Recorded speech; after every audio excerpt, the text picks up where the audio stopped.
Welcome back to the channel. Today is the first day of Sema for me, and I'm gonna go check some stuff out. I kind of want to go check out Tavarish's P1, and like every year, there is a lot to look at. Another thing, if you like the sound and quality of this camera, it's a new one I'm trying out, and it's built by an audio company, so it's still 4K. Oh, there's the P1. I mean, 2,000 people have already done videos on this thing. Kind of nice on the exhaust, like titanium. They laser cut P1 into it.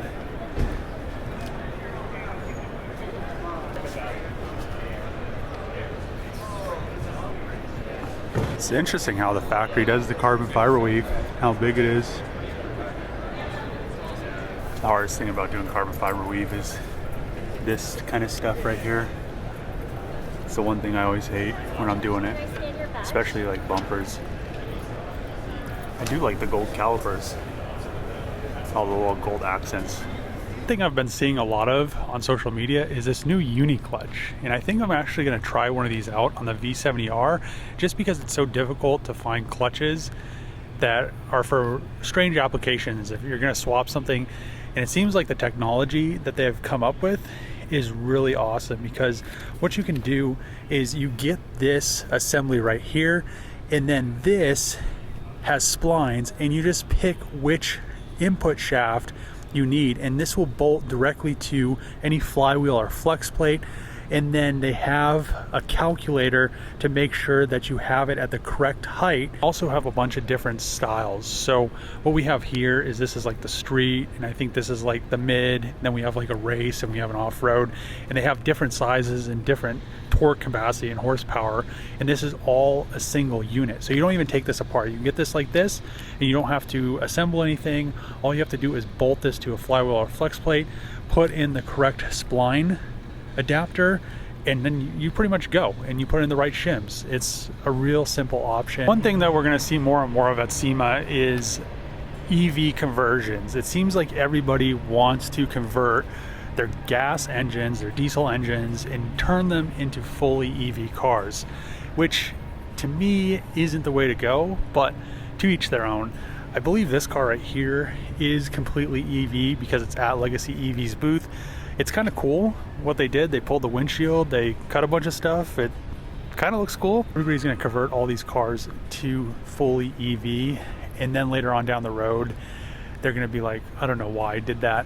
Then they're going to have to source all these parts to make them internal combustion again. So for the time being, it's really cool, but I think for a long-term solution, I don't think EV is the way to go. I think it's cool for here and there, especially like old hot rods like this.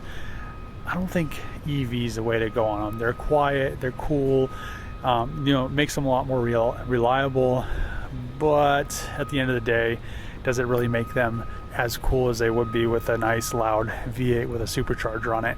I don't think so. We even have a little go-kart, like shifter cart with a, looks like an alternator on it, but it's a motor because it's powering it. So man, if anybody needs to know how to wire up the system, here's all the blueprints right here. Interesting. Get something like this Miata, and then they're going to convert it into an EV drivetrain. My friend Chris had the Model 3 Performance. We took it to the track. After a 30-minute session, it is completely 20% battery life. After like, I think 35-ish%, it starts derating and starts getting a lot slower. And then to charge that back up, there's not going to be a fast charger at a racetrack or a supercharger, and you're probably most likely not going to be able to supercharge one of these if you're going to convert it. So then you're going to have to sit there for the next day and a half to charge your car back up, and you get what, a 30-minute session out of it at the road course. It's not fun. It's not better yet than internal combustion engines, because a Miata like this or whatever MX-5, take this on a tank of gas all day through the road course, beating it to death, and drive it home. That same tank of gas. This is cool. They have a natural gas 6.2, but there is a company that actually makes a CNG regulator that's a lot nicer than this. So then you could go fuel injected instead of having this like carbureted manifold thing. It does work, but a lot of the generators that we had that had this on there, they didn't make as much power as they could have. So kind of cool, but not the best solution. Additive manufacturing that they have and they've started to kind of perfect is getting kind of out of hand. This is a whole rear subframe that they have made, and they've 3D printed. I believe it's out of aluminum, and it's glued together in multiple sections. You can see it right here.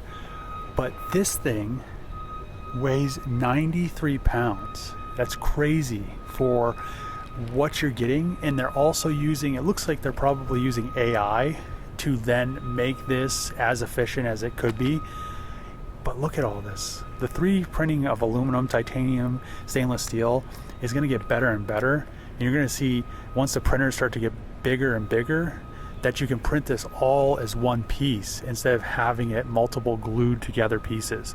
They also have some cool stuff over here.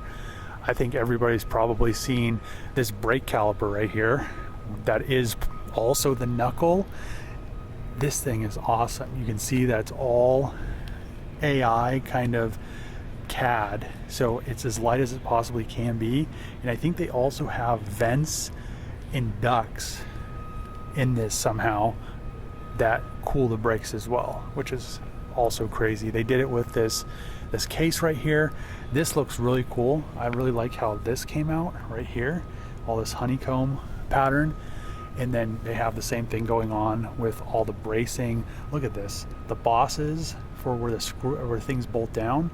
Look how thin that is. That's crazy.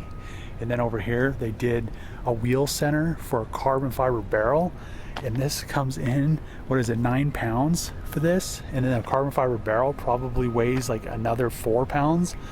That's a crazy light wheel. And then you can see, like, you can never machine any of this stuff in here, which is crazy. Look at that. Goes right in between. It's gonna make the industry so much better. And then they show the subframe right here, and then they show the control arms and all that other stuff.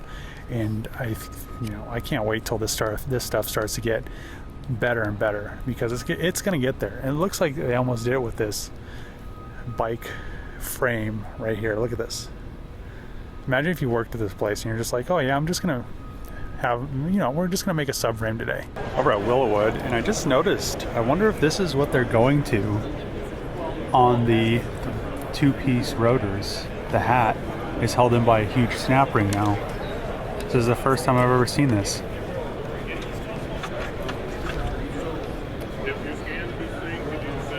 This is the old style, where they bolt. I wonder how hard this snap ring would be to get out after you heat cycle this thing on the road course. Actually a Magnum at Sema. 300 front, kind of like a bolt-on wide body. Has some interesting racing seats, Challenger center console and dash. The best one to put in them. The rear seat delete has a roll cage. I think it's like a pure drag car, but it's on air, it looks like. Has like this, like almost like one of those wings that you'd see on like a Civic. Looks pretty cool. It's out of carbon fiber. Has these cool like ducts right here. They don't go to anything, but pretty cool. If you do like a rear mount radiator, you could just like funnel all the air in the back. Yeah, eventually I want to do like a 300 seat front end Magnum. That'd be kind of cool. So one thing I want to build is like a crew cab version of one of these. I really think these are very cool. I never thought about doing the fenders like that, especially in the rear. I was almost going to do like a normal box that came all the way back flush with the cab, but I want to make a crew cab one of these, and I wasn't too sure about the Fords. You see the Fords all the time, and they're a lot cheaper than the Chevys and the Internationals, but I mean, this thing definitely, I think it looks good. I don't know. I think I might have to get one of these, turn it into crew cab. I want to make like a ramp truck. That's like my plan eventually, is to make one of these cool as a ramp truck. Not as, maybe on air, so I could kind of have it this low because it looks cool, but driving it around daily would, and it wouldn't be like a daily driven truck, but picking stuff up like the Charger or something like that, taking it to a car show or the racetrack would be awesome. So yeah, I really like this. it's definitely in the top trucks that I've seen at Sema. I saw a lot of stuff on TikTok of people flaming this car for little imperfections, and I mean, it isn't something that I would do, but at the end of the day, it's at Sema and it's here. You know, I build a lot of cars. I still yet to have bring a car to Sema, but it's definitely a lot of planning, and you run out of time very quickly. So just that a car's at Sema, and it has a for sale sign on it, but it doesn't mean it's finished. So a lot of YouTubers and stuff like that, influencers, even companies will rush a car to get it here, but just because it's here doesn't mean it's finished. It should be finished. Probably 5 years back, I started like the Sema fails trend, and there's usually a lot of issues with Sema trucks, with drive shaft angles, axle angles, and all this stuff. But man, I have to say something about this one. The transfer case is stuck in there. It has nice angles. I've never seen a differential like that.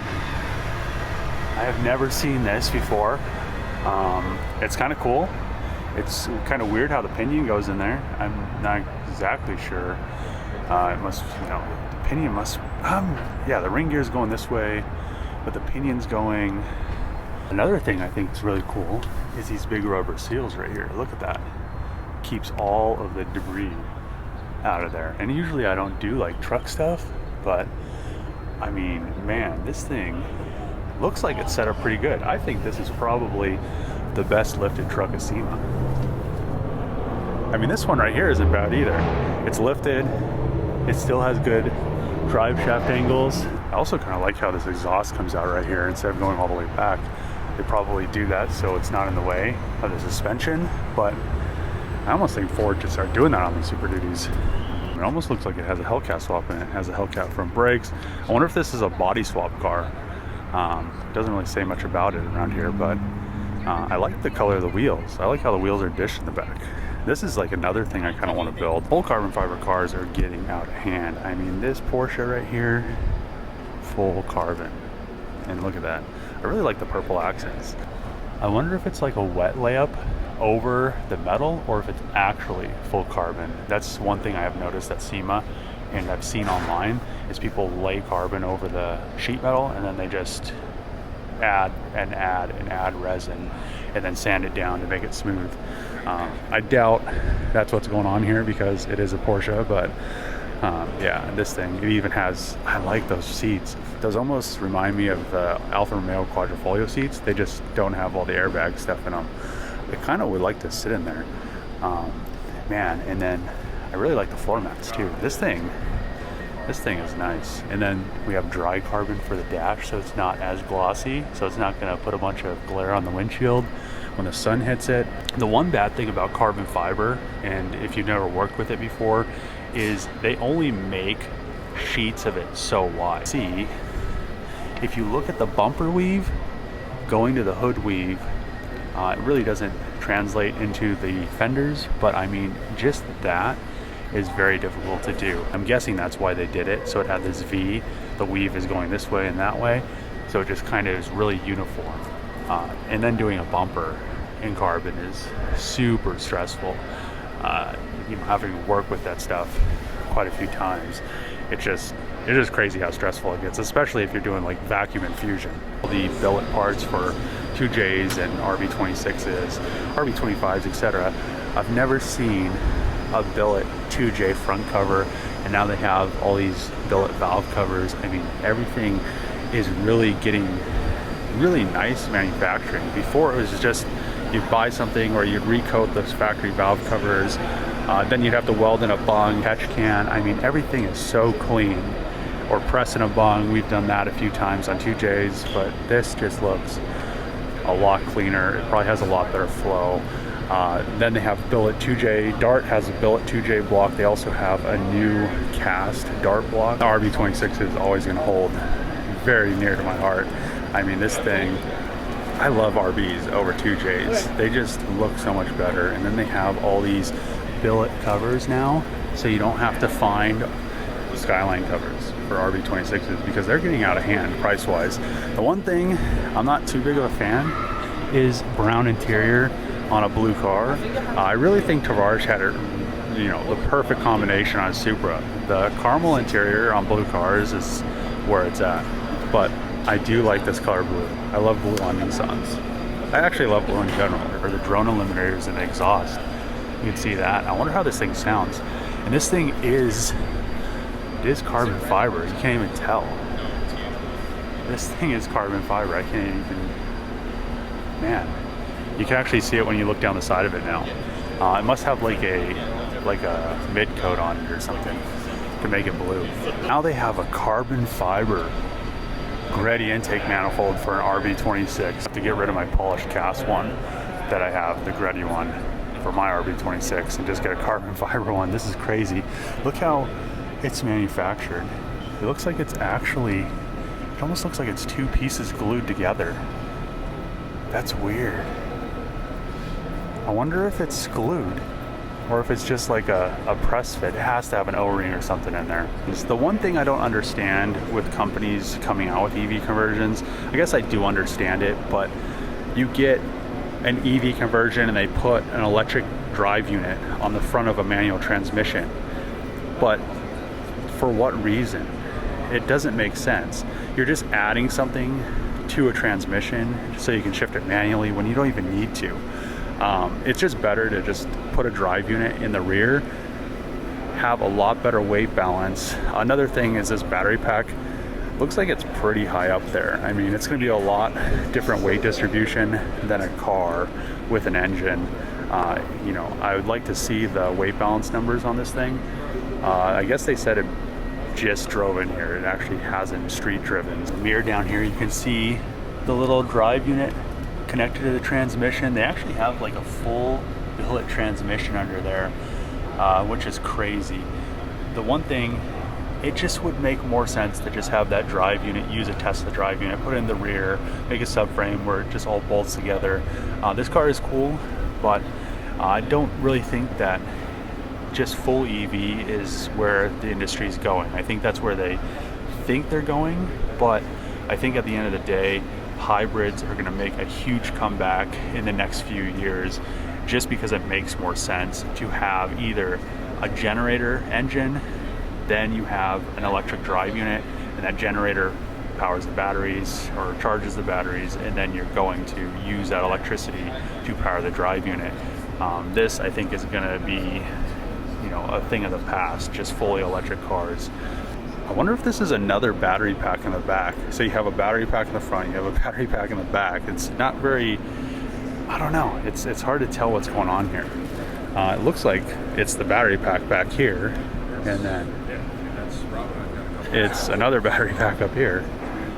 Up here is actually pretty crazy. They 3D printed a bunch of parts, and I just turned on the radio, but it's crazy how many parts that they 3D printed on this. Like the whole front end is 3D printed. They also did a lot of work, like body work, to get everything to fit correctly. But the 3D printing technology, I think, as everything continues to progress with the automotive market, it's going to get better and better. You see more 3D printed subframes, titanium, stainless steel, composite components, and you get awesome stuff like this that you could do one-offs, and they're actually pretty affordable to do.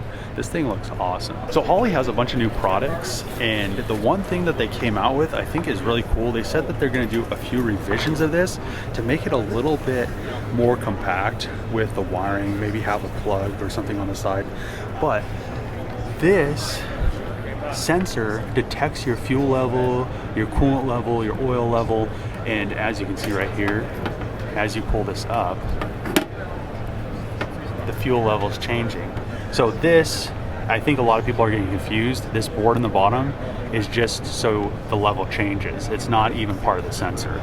So this thing is just sending, I think it's a sonar sensor, but this is detecting the level. Look and see what these guys got. And it is very unique, because then you don't have to worry about sending units breaking off or sticking a sending unit in a tank.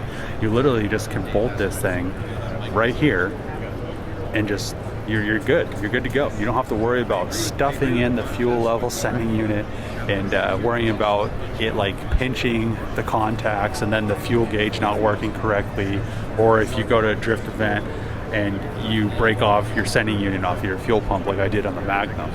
Then we have another car with gold wheels. I mean, gold wheels are making a comeback. Here's another pretty awesome truck. I really like how this one looks as well. It's not like almost like a in between a semi and a normal truck, but this is almost like what I want to do. I really want to do like the rear door suicide. I want to do it a crew cab. I also like, it almost looks like all that stuff's Cerakoted. It almost looks like the wheels are Cerakoted as well. I want to do semi wheels, probably 22.5s on it. But this thing, I really like the color too. It's like kind of like almost like a gray but a blue. The one thing I do want to change is I'd rather have a 6.7 power stroke in it instead of a 6.7 Cummins. But other than that, I really like that intake manifold. That is a nice unit right there. Interior is pretty cool. It would be kind of cool if it was King Ranch, but like the King Ranch colors, the kind of like brown, like lighter brown and black, the rear wood, how it's done.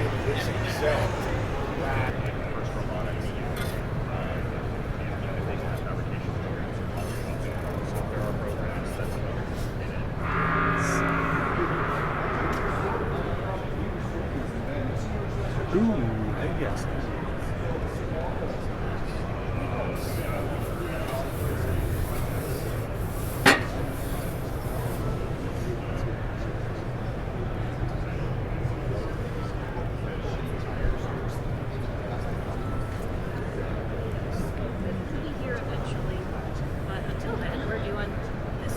Oh, cool. Car that I really want to finish that I have is my 240Z, and every time I see one I just am like, why have I not started working on this? But mine, now that I see this, a nice clean 240Z, I wanted to do wide flares on it, but I almost want to make it stock. They make all brand new sheet metal for them now, floor pans, whole rear quarters. Like, really cool to be able to see all of the new stuff at Sema. Every year there's always going to be some stuff that's kind of repetitive that you did end up seeing last year, but if you're going for the first or the second time, you're really never going to see the whole show just because there's so much to actually see there. Show is cool, the cars are cool, there was a bunch of stuff to see, a lot of new products. I really like seeing the new products. There was a new coilover company there from the UK, like the Uniclutch thing. That is a really cool innovation. But I'm gonna end the video here. If you like these videos, make sure to click the subscribe button, throw a thumbs up, throw a comment below. As always, see you guys next time.